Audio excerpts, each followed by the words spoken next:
हाय जय जगन्नाथ फ्रेंड्स आ गोटे नुआ ब्लॉग को आपण मानक स्वागत करुच्ची। आमे माने समस्ते भल रही आई होप आपण मैंने भी समस्ते भल थे। आज तो बहुत गरम हो तो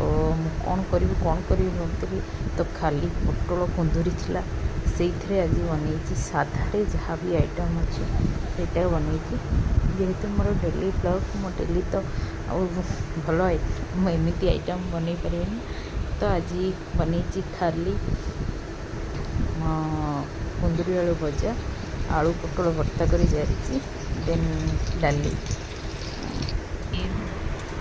सलाड देखो बहुत ही टेस्टी होता। मत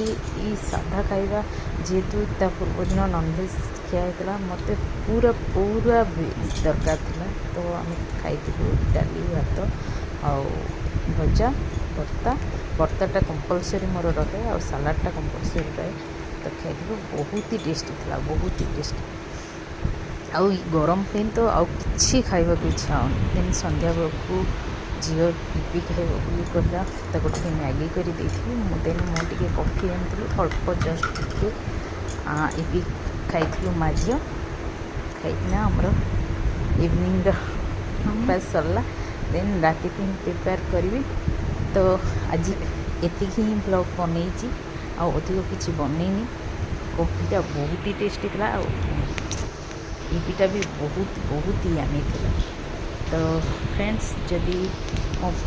वीडियो रे आपण माने नुआ अच्छी और मो चैनल नुआ अच्छा प्लीज़ मो पेज को फॉलो करंतु लाइक करंतु सब्सक्राइब